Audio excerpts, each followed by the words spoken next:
اعوذ باللہ من الشیطان الرجیم بسم اللہ الرحمن الرحیم۔ عزیز طالبات، آج ہم ایک نظم آپ کی خدمت میں لے کے حاضر ہوئے ہیں جس کا نام ہے فنون لطیفہ۔ اس کے شاعر ہیں علامہ اقبال۔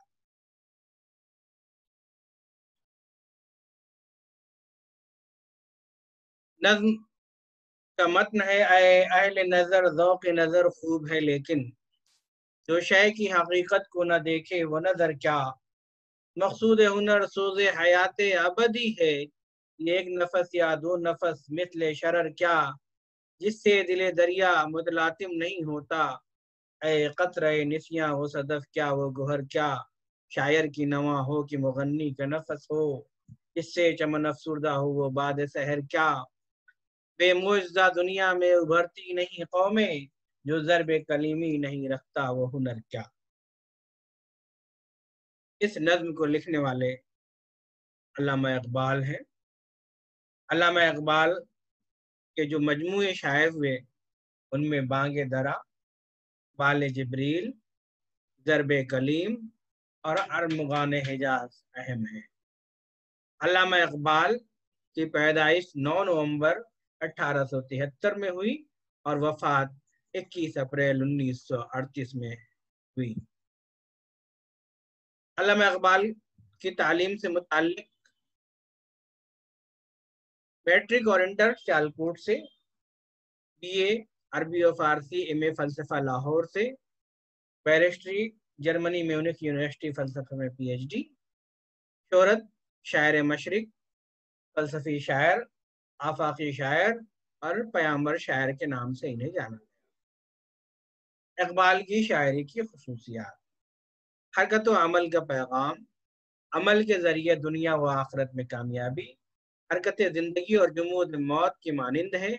حرکت کے بغیر کوئی قوم ترقی نہیں کر سکتی، اور جب ترقی کرتی ہے تو اس کے فن اور ہنر سے معجزے ظاہر ہونے لگتے۔ اس نظم میں اقبال اہل فن و اہل ہنر کو اپنے فن سے بے پناہ محبت و ریاضت اور جد و جہد کرنے کا سبق دیتے ہیں۔ چنانچہ پہلے شعر میں کہتے ہیں کہ انسان اپنی عقل، علم اور مطالعے سے عقل مند، عالم، فاضل، دانشور اور مفکر بن گیا۔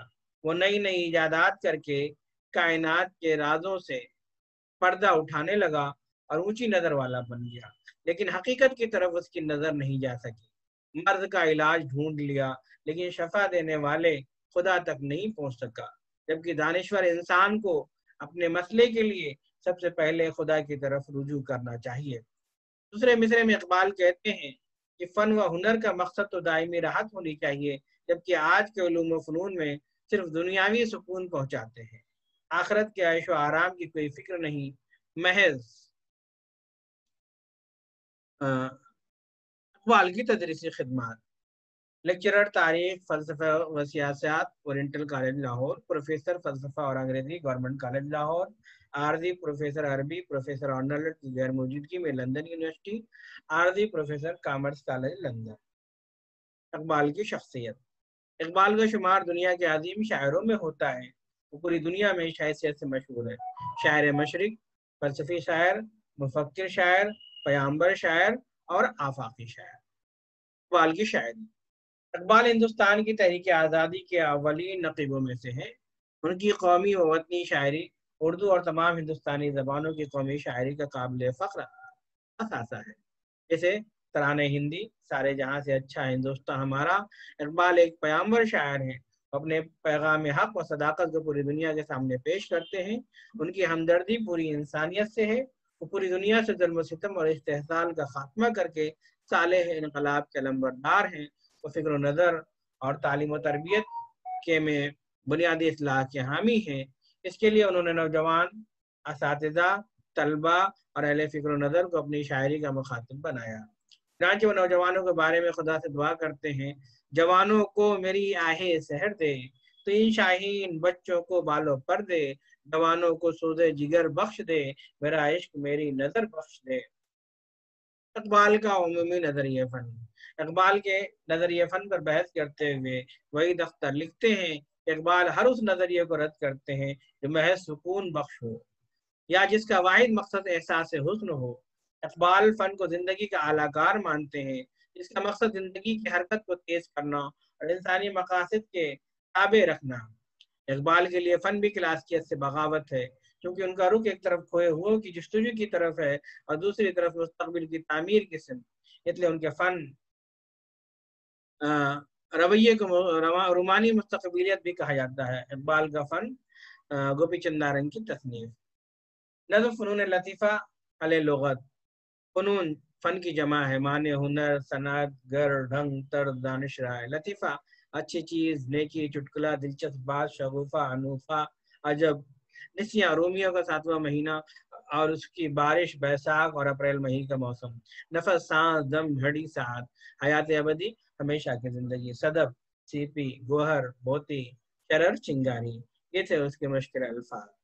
فنون لطیفہ، جیسا کہ ذکر کیا گیا کہ اقبال کی انفرادی خصوصیت یہ ہے کہ انہوں نے اپنے فلسفیانہ فکر کو اعلیٰ ترین شعریت سے ہم آہنگ کر دیا ہے۔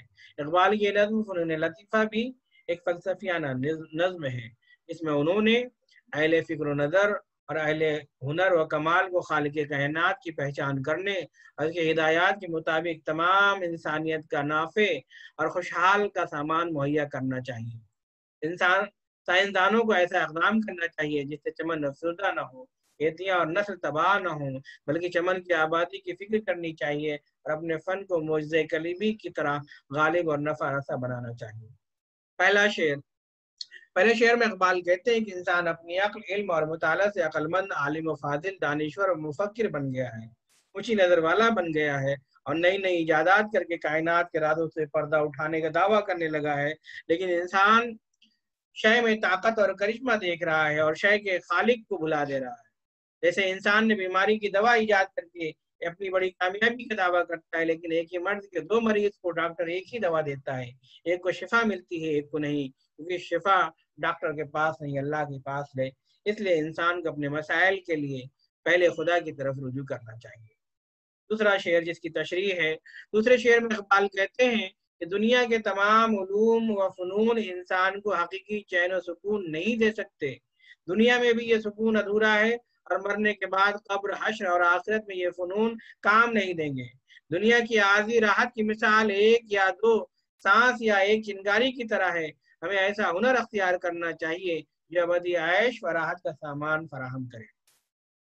غزل کے تیسرے شعر کی تشریح۔ تیسرے شعر میں شاعر نے دل کو دریا کی طرح قرار دیا ہے۔ دریا میں طوفان کے لیے بڑی طاقت کی ضرورت ہے۔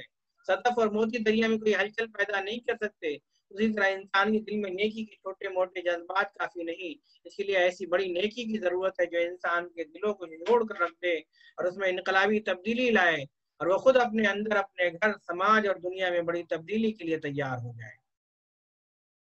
غزل کا چوتھا شعر جس کی تشریح آپ کے سامنے ہم پیش کرتے ہیں۔ چوتھے شعر میں شاعر اپنی بات کو واضح کرنے کے لیے کہتا ہے کہ ایسے فن اور نغمہ سرائی سے کیا فائدہ جس سے راحت کے بجائے افسردگی ہو اور دل کے چمن میں بہار کے بجائے افسردگی اور مایوسی طاری ہو جائے۔ اہل فن کو تقریبی کاموں سے دور رہنا چاہیے۔ فنون لطیفہ کا آخری شعر جس کی تشریح ہے۔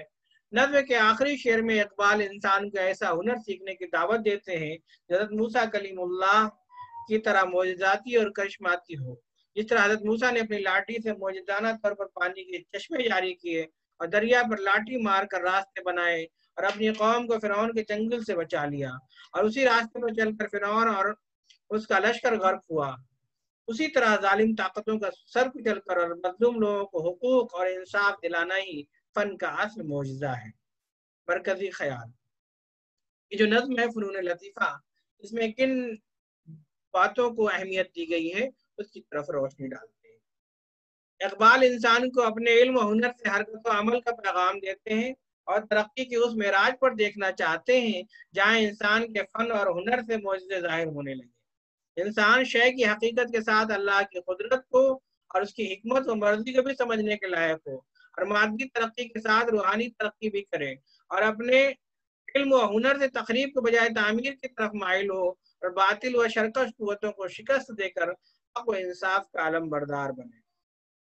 دوسرے اشعار سے تفہیم۔ اقبال کی اس نظم کو سمجھنے کے لیے اقبال کی دوسری نظم جیسے مسجد کرتبہ، ذوق و شوق، علم و عشق، شعائع امید اور نگاہ شوق وغیرہ کا مطالعہ کرنا چاہیے۔ نیز مندرجہ ذیل اشعار سے اس نظم کی مزید تفہیم ہوتی ہے۔ سنگ ہو یا خست و سنگ ہو، چنگ ہو یا حرف صوت، معجزہ فن کی ہے خون جگر سے نمود۔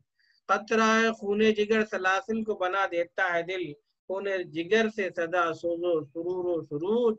نقش ہے سبنا تمام خون جگر کے بغیر، نغمہ ہے سودائے خام خون جگر کے بغیر۔ عزیز طالبات، یہ تھی نظم علامہ اقبال کے نظم فنون لطیفہ، جس کی تشریح اور جس کے مرکزی خیال یا اس کے خلاصے کو آپ کی خدمت میں پیش کیا گیا۔ اس کا خلاصہ ہمارے امتحان میں اکثر پوچھا جاتا ہے، تو ضرورت اس بات کی ہے کہ جہاں پر ہم ان اشعار کی تشریح کی مشق کریں وہیں پر اس کے خلاصے کی طرف بھی خاص توجہ دیں۔ آج بس اتنا ہی، انشاءاللہ اگلی کلاس میں ہم نئے نظم پر بات کرنے کی کوشش کریں گے۔ شکریہ، خدا حافظ۔